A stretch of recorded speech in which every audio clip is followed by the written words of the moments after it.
All right, we are going to move on to a section that I'm kind of entitling Trauma and Spirituality. Now, I know this is one thing that Floyd's book addresses at length as far as where does God fit into all of this as we discuss trauma counseling. So, I just wanted to take a few minutes to make sure that I discuss this as I haven't in lectures past, and we'll see how it goes for lectures in the future. But I wanted to make sure that we hit on this because I think that trauma and spirituality can be such a touchy subject, not only as a clinician, but as somebody who's maybe going through a traumatic or crisis-filled or stressful situation. So I think I would be safe to say that in a lot of situations, if you've grown up in the church, you've kind of also grown up with some sort of a knowledge of how does God fit into the picture when hard times are happening. And I think that this is intended to be a source of comfort. This is intended to be hopeful and to be able to be an aid and something that can help you through a time that seems virtually hopeless.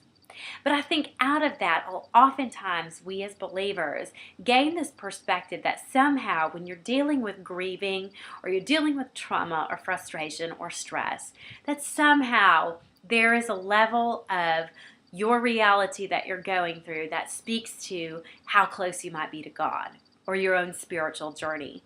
And so that's what I want to talk about in this section, as it's very, very likely that many of your clients, or maybe you individually, are going to be dealing with things like this.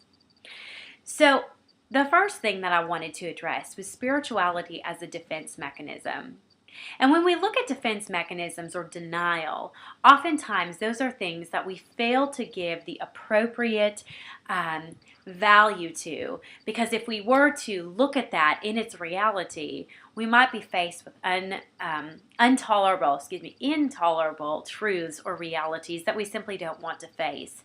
And when we add spirituality into the mix of that, we see oftentimes that spirituality can become a defense mechanism. So this might be using spirituality or faith to somehow discredit the experience that we're going through and say, you know what, it's really not as bad as we're thinking. We might take biblical stories or stories of other crisis moments where we go, you know what, my situation isn't as bad as that, so I really have nothing to complain about. Or we might use scripture in order to get over it. Or we might go, you know what, as believers, we're not supposed to have these feelings. We're not supposed to be sad this long. But I think what's so interesting is that Jesus himself exampled emotion in a very real and profound way. You know, you think about when he looked at Jerusalem and he wept over it. You think about when he would hear people's reactions and he would cry and he would emote. And Jesus really showed the full spectrum of human emotions. And you gotta take into consideration that God created us with emotions. And not that we're supposed to elevate them over anything else, but if we have emotions, and sadness is one of them, then surely in traumatic situations it seems that we should be able to express emotions, that we should be able to grieve, that we should be able to feel. Because I would say that this is something that draws us closer to the Lord and really speaks to our hearts. A lot of times, too, people view grieving as something that is unspiritual, that it shows the level of your faith or your commitment to the Lord or your level of spirituality. That they take verses, such as Romans when it says all things will work together.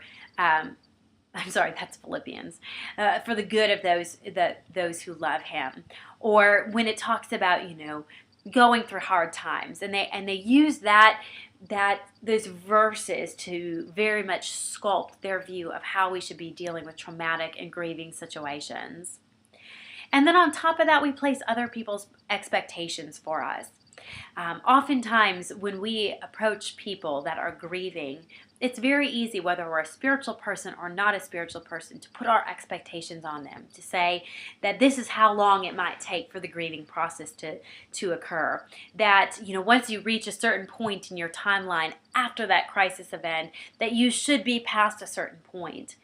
But all of this is taken in and kind of fits under that umbrella of trauma and spirituality because it's speaking to the core of who we are. It's challenging our spiritual beliefs, our theology, our view of who God is.